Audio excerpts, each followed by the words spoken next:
On this week's episode of Pop Culture Weekly, I talk to Scott Hoying of Pentatonix about his brand new solo single, Mars. Then I talk once again with M. Night Shyamalan and the cast of Servant at the live premiere of Season 4. Let's go! Welcome to Pop Culture Weekly with Kyle McMahon from iHeartRadio. Your pop culture news, views, reviews, and celebrity interviews on all the movies, TV, music, and pop culture you crave weekly. Here's Kyle McMahon. Hello, and welcome to Pop Culture Weekly with Kyle McMahon. I, of course, am Kyle McMahon, and I am so glad that you are here hanging out with me for the next little bit and talking and doing and living pop culture. So, last week, my favorite show in the world, Servant, I interviewed the cast. I interviewed M. Night Shyamalan, who, of course, is the executive producer, and Lauren Ambrose, and Toby Kebbell, and Nell Tiger Free. It was all about Servant, and Servant is on its fourth and final season. The first episode has debuted now, and if you've watched it, you saw how good was that episode. So, the series almost always takes place exclusively in the Turner's house, which is on Spruce Street in Philadelphia. And this episode pretty much all took place in front of the Turner's house, particularly in the car. And that car, it's just such an incredible show that never manages to keep me on my feet, to keep me being in shock as those credits roll. And it's just so well written, so well acted, so well produced. Just everybody on that team is so incredible, so talented, and I love them for it. So today, I told you last week that in this week's episode, we are going to talk to the cast live from the premiere in New York City. So I talk once again with M. Night Shyamalan, and Rupert Grint. I talked to Uncle George, Boris McGiver, love him. Of course, Nell Tiger Free, Matilda DeHay, who plays Snake. Oh, and I know you haven't met them yet, but two of my favorite characters in the show, Bobby and Bev. I love these characters. You will meet them in episode 3. Oh my God, I just immediately fell in love with them. They're crazy, they're zany, they're cool, and there's something strange going on with them. But in any event, I talk with Bobby, Barbara Kingsley, all about her role as Bobby in Servant. And over the next few weeks, maybe we'll have some special guests that will, pop up from Servant. I guess I just gave away the spoiler, but you never know. Could happen. Also on today's episode, I talk with Scott Hoying, who has been on the show before with Pentatonix, but this time he is solo, releasing his first major solo single called Mars, which is amazing. Love, love, love this song. And there's 2 new versions that just came out, a choir version and an acoustic version, and I am in love with the song. So let's start out with Scott. And if for some reason you have been under a rock, Scott is the, lead singer of Pentatonix. I guess there really isn't a lead singer. I don't know. But Scott is, in Pentatonix, one of the founding members. And if for some reason you live under a rock, they are essentially an a cappella group from Arlington, Texas, and they do pop style arrangements with harmonies and riffing and beatboxing, and they do some cover versions of modern pop songs and Christmas songs, sometimes medleys. They're just awesome. They essentially formed in 2011 and then won the 3rd season of The Sing-Off on NBC, and then signed with Sony and blew up. I mean, they're really, really, really amazing. Their YouTube channel has over 23 million subscribers and 6 billion with the B views. 6 billion views. That's insane. Their latest album is their 6th Christmas album, Holidays Around the World, and the single released from that is called Prayers for This World. And Holidays Around the World, if you caught the hint in the title, has songs from different cultures that are sung during the holiday season, and some new versions of some songs they've previously released, plus 3 new originals: Kid on Christmas with Meghan Trainor and Star on Top, as well as Prayers for This World. And they'll be going on tour in 2023. That's this year. So lots of good stuff from them. Now, by the way, they have won 3 different Grammy Awards. 3 different Grammy Awards. And they're up for another Grammy for Best Traditional Pop Vocal Album at this year's Grammys for their album Evergreen. So love Pentatonix and love Scott Hoying, who I'm talking with today. He is the baritone of Pentatonix. He is also an incredible songwriter and musician, and he has released his first big solo single called Mars. Mars, it's like this epic song. I absolutely love it. So Mars is out now. And like I said, there's 2 additional versions that he released just a few days ago. So let's get into my conversation with the one and only Scott Hoying.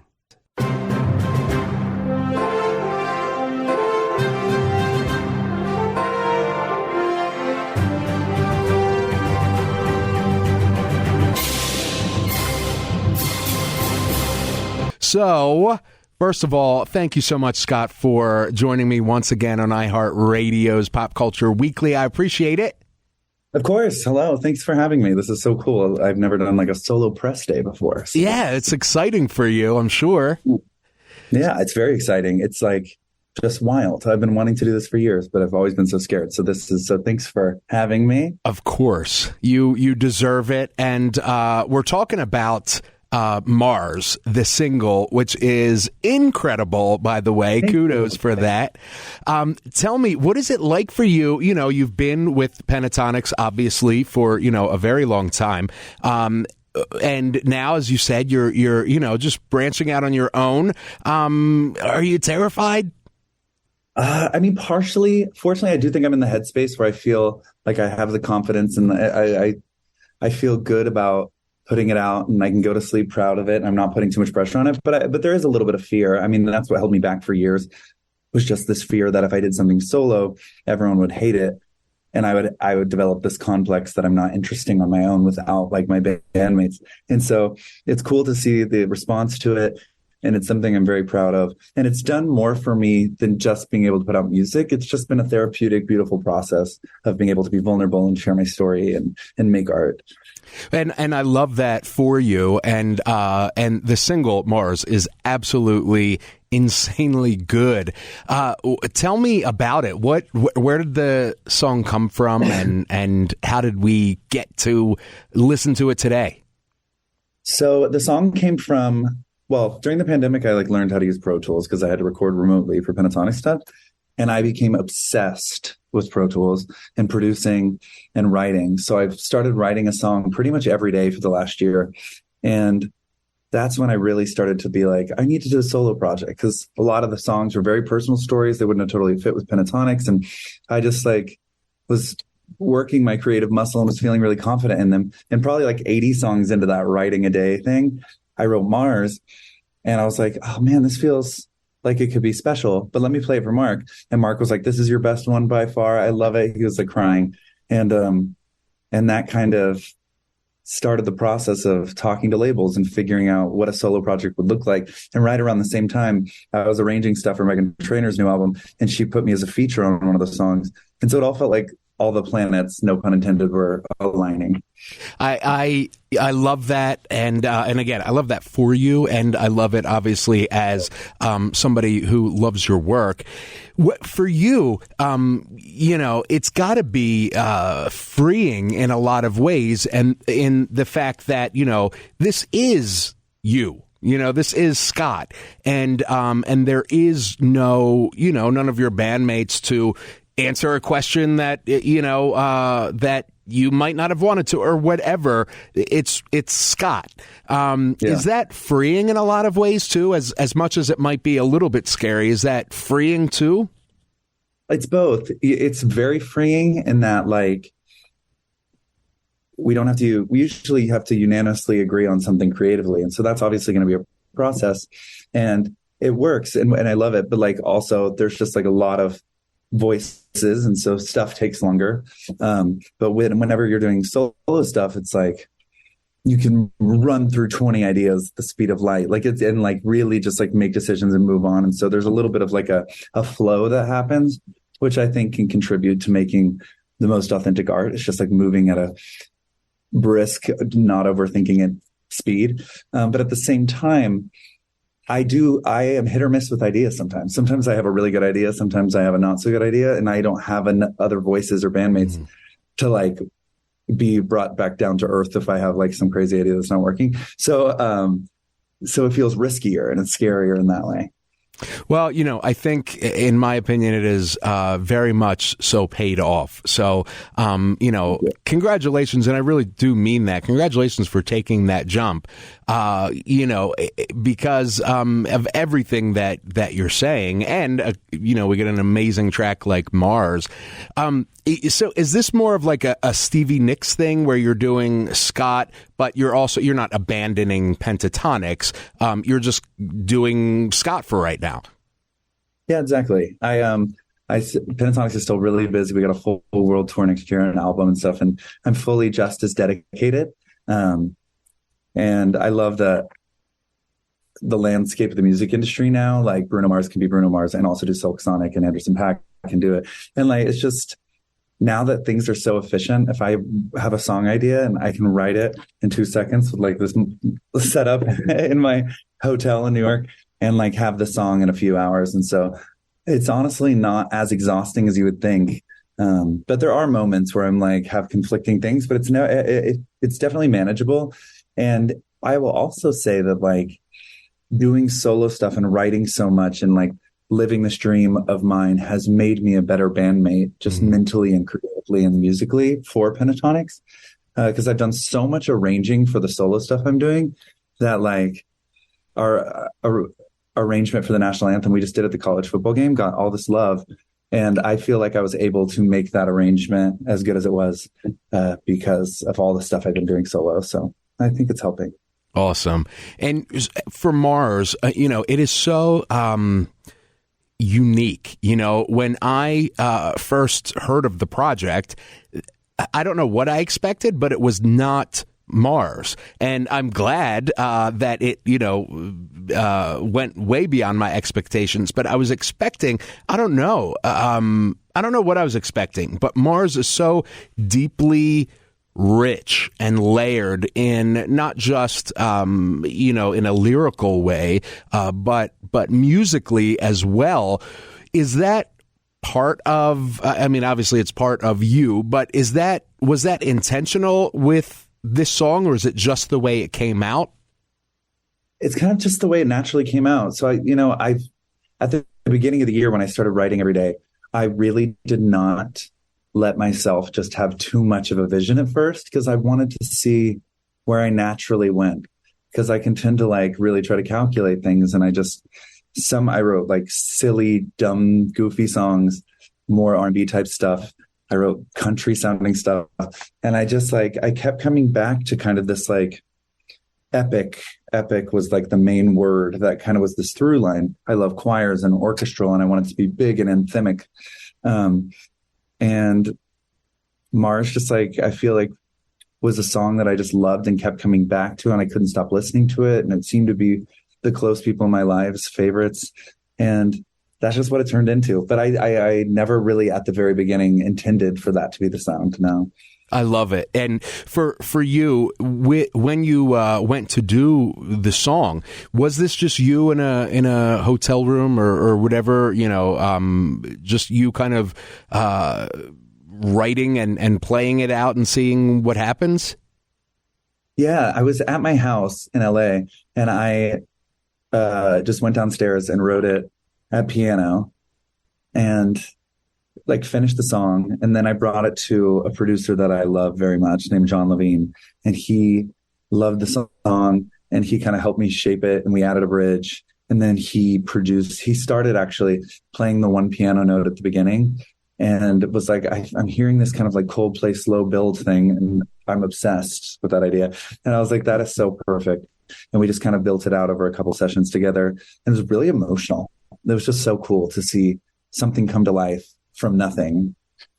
It was a powerful moment. I'm sure, and especially to come from a blank page, literally, to this huge epic, like you said, anthem-ish Coldplay song.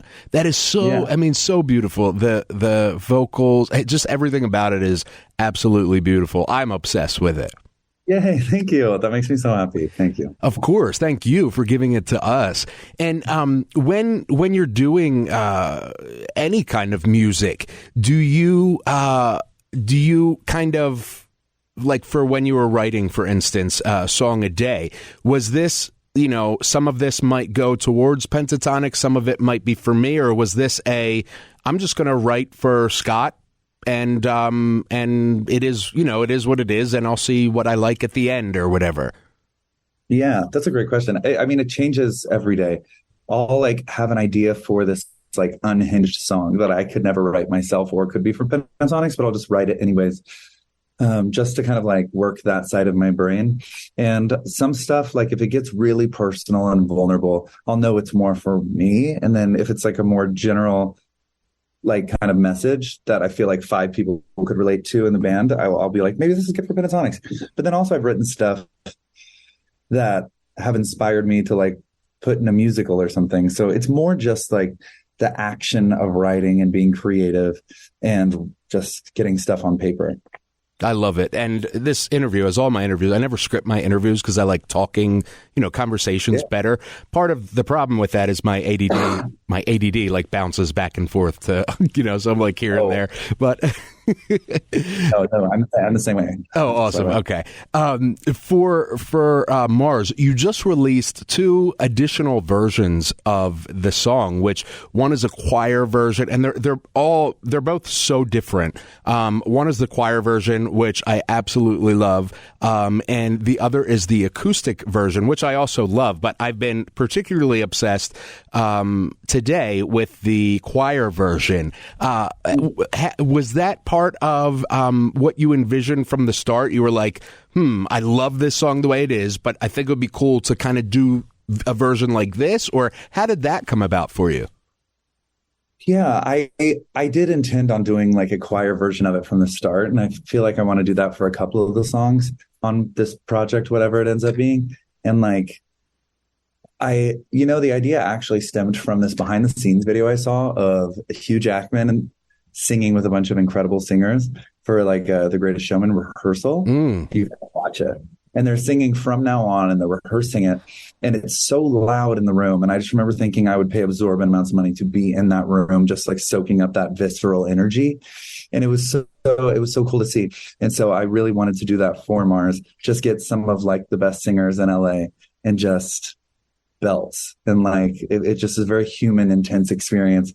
And it was so fun to do. It was amazing. And the singers were so nice. They were also part of a group called Soca Vocals, which got me into acapella. So it felt kismet. Oh, wow. And it was an excuse to release another version of the song.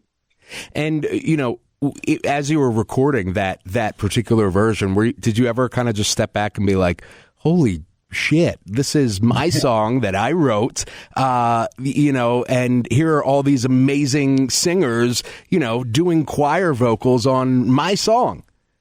Yes, I had a lot of those moments. I was very teary-eyed multiple times. I also was like, not in an insecure way, but kind of like shy, because it like meant so much to me and I was kind of emotional. So I just remember talking to the choir and being like, thank you for being a part of this. Like, it's a really emotional experience for me, and I'm just so happy to be here. I was like, very humbled by the whole experience, and it was exciting. It felt really fresh and like a new chapter and a new world had opened up for me. That's cool. And, it really does. The version, both of the new, I don't want to say new versions because the song is new, but exactly, are so beautiful and give just a different dimension to an already beautiful song. So, finally, because I know you have a whole junket today, where can we expect can we expect Mars on an upcoming album? Are you just kind of playing it by ear right now? What are you thinking? So, I don't know for sure. The dream is to do an album or an EP. I'm not sure on the timeline, but all of it's being talked about, and it'll definitely be this year. And I just have so many songs I want to put out. If I had it completely my way, I would have a video and a song out every week. Just I've written so much, and there's so much I'm proud of. So it'll be coming soon. Awesome. But there's some good songs on there. I'm pumped. Awesome. Well, thank you so much, Scott. I can't wait to see, what continues to come of this other aspect of you artistically. And go stream Mars. Yes. Thank you so much for saying that. And thanks for having me. Of course. Thanks for words about Mars, too. I appreciate that. Of course. Thank you. And for the next project, come on back. Yes, I'll be here. All right. Thank you, Scott. Good to see you. You as well. Bye. Bye. Scott's amazing, isn't he? His single Mars is out right now on the iHeartRadio app or wherever you listen to your music. So, next up, let's get into the second round of interviews on my favorite show ever for season 4. And it's the final season, which I'm so bummed about, but I'm also happy knowing that they went out the way they wanted to, knowing that they had 40 chapters of this story to tell, and then it was going to be done. I credit M. Night for doing that on such a successful show. So many great shows end up kind of sullying their legacy by going on far too long. M. Night knew what story he wanted to tell with these characters, knew how long it was going to take, and he did it. So kudos to him. One of my favorite directors ever. Let's talk to Uncle George, Boris McGiver. Hi, Boris. How are you? First of all, thank you so much for speaking with me. One of my favorite shows ever. And how has it been for you? The entire ride has been crazy as Uncle George. As a viewer, has it been as fun to play him as it is for us to watch him? Yes. No question. Absolutely. I was saying earlier, this is the most fun I've had with a character in 30 years. Wow. And I've been doing it for 31 years. Yeah. It's so much fun. It's the wackiest, as you know, weirdest. I mean, the direction I got at my audition 5 years ago from Night was, I can't even tell you, but it was three-pronged that had nothing to do with each other. Like, you're a spiritual guy, you're borrowing a cadaver, or you're head of a cult, or you're a mass killer. I'm like, so go with that. I'm like, okay. So it's been a total blast. And now that it's over, I mean, you guys wrapped in December-ish, and, you were in his studio and for so long. What is it like now that, you can look back knowing that character story has been told? I'm quite proud of it, just to be involved, and I'm honored. That was really cool. I've done a few series over the years, and this is just another one I'm so happy to have been involved with. Really, because I had so much fun, and it's pretty cool. A lot of people like it, which is great. Yeah, it's one of my top 3 favorite shows. I absolutely love it. I actually went to the sale. They sold off a bunch of the stuff. Yeah, I would have if I didn't live. Yeah. Exactly, yeah. And I just got a couple of, and they ended up giving me some cool props and stuff, which I was so thankful for. But yeah, it's just one of those shows that it's just an edge of your seat, and it's so, the world is built so incredibly, so well written, fleshed out. It's awesome. It's just so much fun to watch, Yeah, everyone just kind of plunged in and just said, yeah. They said dive. And is it deep enough? Sure. Okay, here I go. Woo. Right. Thank you so much, Boris. I really appreciate it. Yeah, pleasure. Thanks much. Thank you. Boris, of course, was Monsignor Matthew Korecki in Evil. Love that show, too. He was also Tom Hammerschmidt in 30 episodes of House of Cards. Great actor. Love him as Uncle George. So creepy as Uncle George. And, all right. Next up on the servant red carpet is Snake herself, Matilda Day. How are you? Good, and you? I'm doing well, thank you. What was it like to play Snake for you, in this incredible series? Huge blessing. I changed a lot of my life, personally too, because it brought Kundalini Yoga to my life. The snake arising, the spine literally happened. One thing led to the other, which really freed me up in many ways in my personal life and my life as an actor. Still for 1 second, I'll bring him right back. Yeah. I saw the first few episodes of season 4, and I'm like dying because now I gotta wait another month to get the next episode. Oh, really? Oh, okay. So this is your premiere too, yeah? Okay, yeah. It's oh my God, it's love that. Yeah, exactly. So what was it like for you to you came in season 4, absolutely incredibly tight, well-written show. What was it like for you to come in and kind of do your thing in the final season?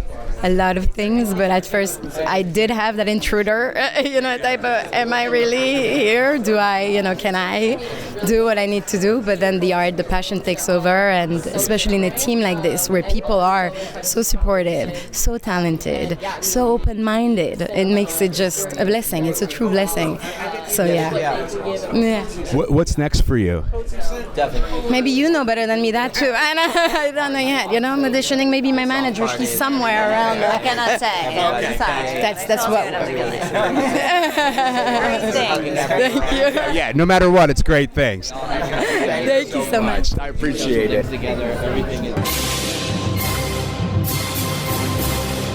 Matilda, her character Snake, is so interesting because so far in the series, as you'll see, it's like I like her, but I also don't, because I'm not exactly sure which side she's on, the good side or the bad side. So we shall see as we continue the series, coming to a conclusion at episode 10. Next up, director and writer, filmmaker, and M. Night Shyamalan's daughter, Ishana Shyamalan. So, first of all, I love the show. One of my favorites ever. I love the first few episodes of season 4. I can't wait to see the rest of it. How, for you, was it? What was it like to be able to be a part of this world that's such a well-built, well-written series? Absolutely. I mean, I think coming in with material that's that good and kind of a high concept that's that good really inspires you as a creative to meet those standards and keep pushing the box kind of creatively.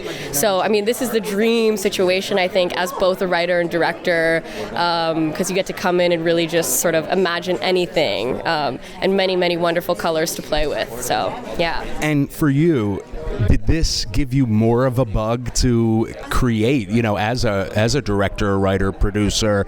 Are you like on fire now? Oh, absolutely. I think when you find that thing that feels like your passion, you know it immediately, and that's definitely how I felt being on this show. It was just sort of felt like where I needed to be. So, and getting to hone my skills on this set and sort of become a more muscular writer-director, I now feel like I can enter the kind of film world feeling good. So, do you have an interest in the types of projects that your father, Knight, is known for? Those, which I'm obsessed with. Those like kind of interesting, sometimes weird, sometimes creepy worlds. Is that kind of like a thing you like too? Absolutely. I mean, I think, I don't know if it's a choice or not, but I feel I was born into this life where that material is just the most interesting to me, and I have a dark side as well. So I'm very excited to kind of begin putting that into the film sphere. Yeah.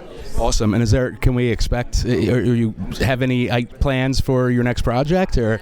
Yes, I'm in the process of prepping my first feature, so that should be happening very, very soon. Yes. Thank you. It's a pleasure to meet you. Yeah. Hello. Ishana Shyamalan. Love her. She is so talented, and I am so excited to see her continue growing in her career, see what she does next. It's really awesome that she has actually directed and written my favorite episode so far, which is episode 3 called Seance, which will come out next week with Bev and Bobby, as I've been talking about for weeks. So I think it's interesting that she wrote and directed that episode. It's my favorite one so far. And that is all because of Ishana. So we'll be hearing a lot from Ishana Shyamalan coming in time. I am really, really sure of that. Next up, Bobby, who you haven't yet met, but you will in next week's episode 3, titled Seance. Well, I guess it's season 4, episode 3, titled Seance. And she plays half of the pair, Bev and Bobby, who you are going to love, I think, just as much as I do. So here she is, stage and screen actor Barbara Kingsley. My favorite part about season 4 so far, I've watched the first 3-4 episodes, is Bev and Bobby. I absolutely love them. And how was it for you? Because you ladies just kind of came in, and you're like a whirlwind in the series. How much fun was that for you to kind of do this? It was just crazy fun. We had never met. I knew Denny's work. But, if you look up my resume or my bio, it's no secret that I spent 35 years in Minnesota honing the craft of stage. And so, as a result, I learned a lot from Denny. Plus, we're very different as human beings, so very different. But she has this sense of whimsy about her, and then she'll just do laser focus. And so whenever we were working, we'll find out, how much you see the two of us interacting with each other. But we were always this duo that fed off each other, which was so cool. Yeah, and it's interesting that you came, from the stage, because Servant is very much, for me, almost like a play that all kind of takes place mostly in this house. And, it's very tight writing. That house so badly, and I wandered around going, my mom has that, oh wow, it is. I wanted to go there and live, and I thought that karma would be a little weird, kind of. Yeah, it very much so. So I got to tell you, I went to the sale of the yes, and I got a couple of things from Bev and Bobby's apartment, which I thought was amazing. Yeah. Oh my God, it's so cool. Yeah, it really was really cool. Yeah. I kind of wanted to go, but I was afraid it'd make me really sad. And then I'd be like, oh, can I even afford to buy that ashtray? I don't know. Yeah. Yeah, they had some awesome, it was amazing. And they had basically Bev and Bobby's apartment just kind of still set up, it was awesome. So I can't wait to see what happens with Bev and Bobby in the rest of season 4. Thank you so much for speaking with me. Thank you. It's a pleasure. Be well. Thank you. You too. Barbara Kingsley as Bobby. Love, love, love, love her. Next up, the servant herself, Nell Tiger Free. Hey, good speaking with you again. Good, how are you? What is it? Have you seen the first few of season 4 yet, or is this going to be your first? It's going to be the first time I see it. It's going to be, with all these beautiful people, it's going to be my first time, so I'm excited. Yeah, it's one of my favorite shows ever. I've said that before, and I love your arc and how you have changed, your character. Do you feel that as an actor that has happened for you too over the 4 seasons? Yeah, definitely. I don't think I would have been able to go on and do the project I did after Servant without Servant. I don't think that I would have been able to have the confidence to go and make a feature if I didn't do this show. It's kind of been the most amazing learn as you go. I didn't go to school for acting, and so I just this has been that for me. And the directors and Knight and my beautiful castmates who I love so much. I love you. They've been like a masterclass for me, so I've grown a lot. Awesome. Thank you so much, Nell. Congratulations on the series, and I look forward to the film. Nice to see you too. she's a delight. And if you, as you may have noticed, as we're talking, all of my papers fell, I guess, from the stand they were on. And so she, being awesome, picks them up. I mean, so cool. Just love her. So Nell Tiger Free is so talented, and I can't wait to see her next move. All right, next up, the one and only Rupert Grint. Congratulations on season 4. What was it like for you? You've been there since day one. What was it like for you to finish, this incredible story? Yeah, it was really kind of moving, I think. I mean, from a personal level, just being a part of the show for so long, and I think personally as well.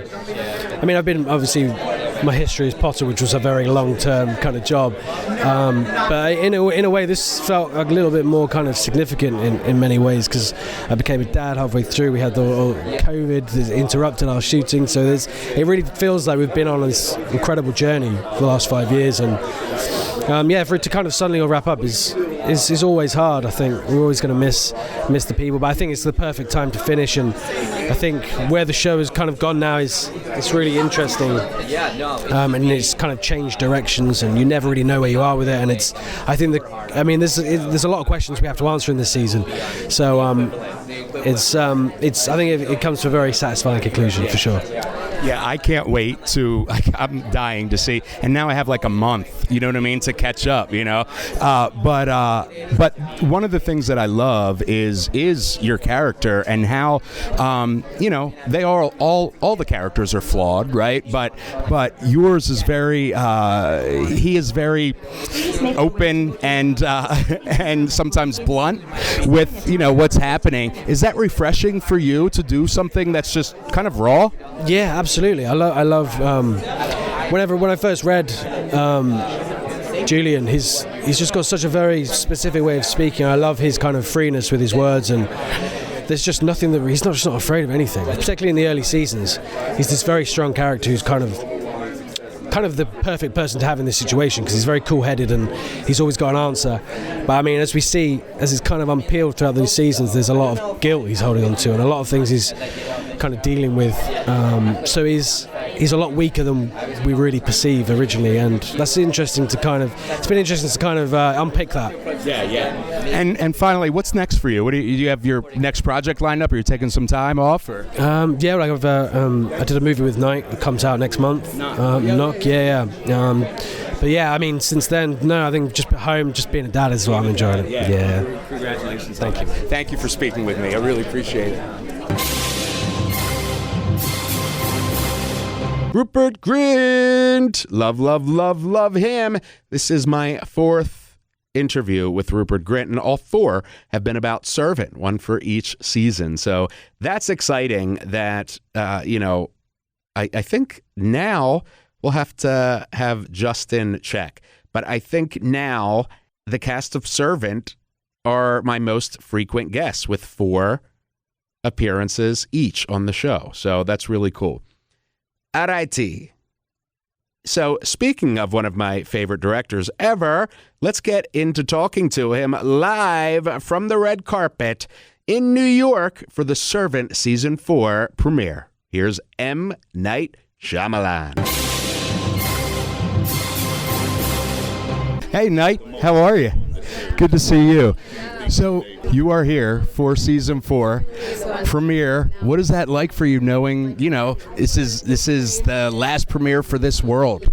Yeah, I mean, it's a very rare thing to be able to do a TV show on your own terms for the entire time and finish it because it was the right time to finish it, and the audience is still like at the peak of what their love for the show. That is rare, right? You're leaving when you're at the peak of the audience's love for the show because the story has finished, and so that's just a beautiful thing. And the whole thing has been kind of poetic on so many levels. Both, I got to work with my girls. Our girls got to be a part of it, but all the filmmakers that I got to work with from around the world, it just all feels like a dream that I wished it to be this way, and it really, so rarely in life does it exceed your expectations, and this did.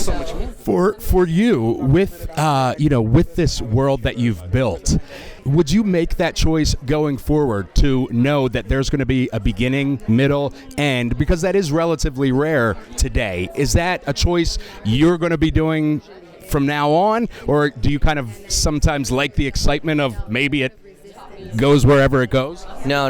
This is a big subject to me, what you're referencing, the idea of don't let opportunity dictate your decisions. That can't be the way. I know that's contrary to the business, but it should be the story and the creativity dictates your decisions. And as we laid it out, it was 4 seasons.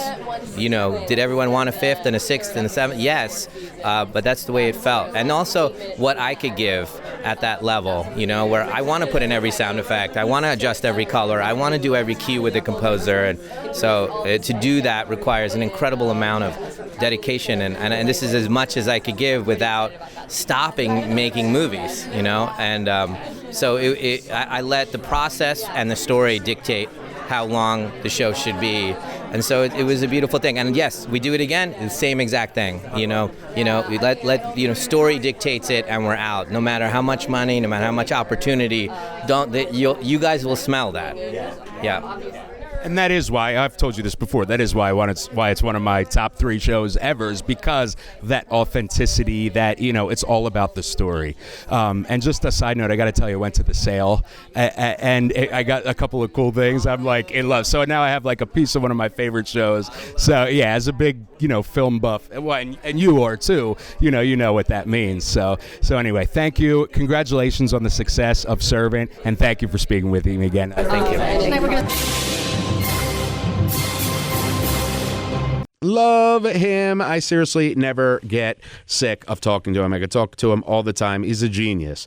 He really is. And I just can't wait to see what he does next, which is, in his case, is called Knock at the Cabin, which is coming out in February. So, yeah, there is the audio interviews from my Servant Season 4 Live from the Red Carpet experience. You can see the videos of the interviews up on the YouTube channel or our Facebook, wherever you want to find them. Or just go to podcast.popcultureweekly.com and you can see them right there. By the way, at popcultureweekly.com, you also get... There's always blog posts going up that I got for you, and reviews and videos and interviews and all that good stuff. So keep visiting. Please keep sharing and reviewing. Reviewing helps on Apple Podcasts so much. I appreciate you doing that. It helps us grow. It helps us get greater. It helps us get continue to give great interviews and content, which I hope that I do for you every single week. All right. That's our show for this week. Next week, we have a man called Jason Segel and the cast of Shotgun Wedding, which I am excited about. So we'll have those out for next week. Let me know what you think of this episode. Hit me up on socials at KMacMusic on Twitter and Instagram. Real Kyle McMahon on Facebook and YouTube. I will see you next week. I love you. We out. Thank you for listening to Pop Culture Weekly. Hear all the latest at popcultureweekly.com. I'm gonna combine Pentatonix and Servant because I love them both. I want to live in the house that the Turners live in, even though it's a bit creepy. Maybe you aren't really observant, but my favorite show, yes, it's Servant. Streaming on Apple TV.